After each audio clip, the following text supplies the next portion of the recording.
Good morning, everyone.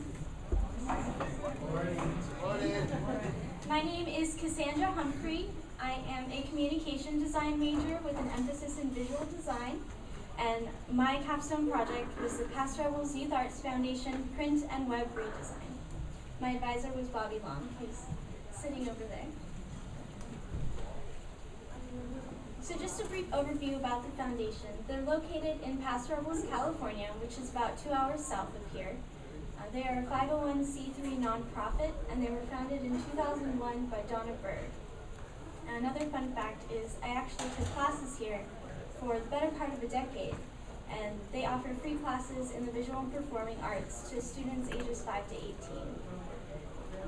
So this is a pretty important project to me. So at the beginning of the capstone project, I contacted their executive director asking if they would like some design work, and she was very excited, and we got to work together, and she's actually here with us today, back there.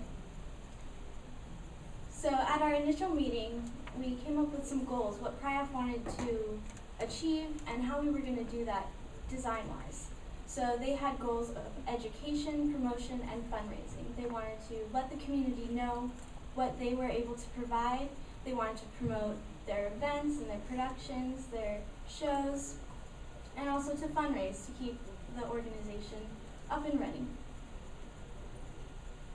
So our solution was to create a refreshed logo, marketing materials in the same style, and a redesigned informational website.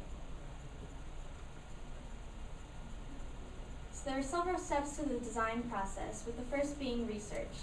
I researched different organizations that provided similar services, and from there we developed some sketches, and then that turned into developing the logo itself. So this is an example of their previous imagery and their previous font.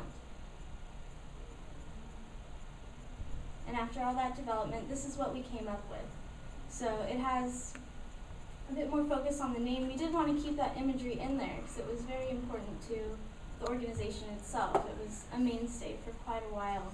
But one thing that's really special about this design is the paint backgrounds you see here can later be updated with student work. So it changes and it stays really connected to the community and showcases what their students are working on, while still keeping the same style.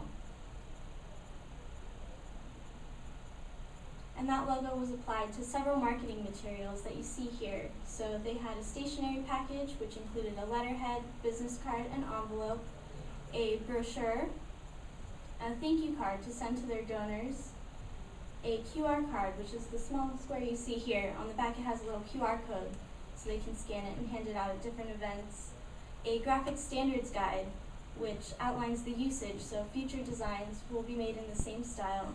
And then we also have a couple examples of different applications what the logo can be used on.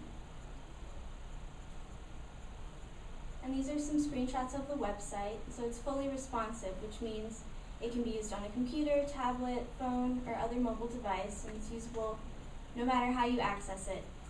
It features the same paint background that you see on the other designs, and that can also be updated to showcase student work. It also has custom iconography, so all the icons you see on there, and at the bottom of the phone you can see, but also on other pages. Those are all custom made for them and used in their other designs as well. The tools I used for this project included Adobe Photoshop, Illustrator, and InDesign, the Creative Cloud suite. And then for the website, it was built on WordPress, and I used HTML5 and CSS3.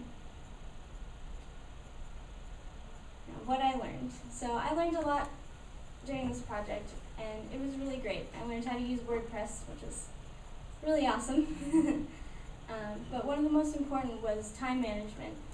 We were fortunate enough to stick to our original schedule and actually work ahead a lot of the time, so I think that really helped create this really successful project. The second one was effective communication.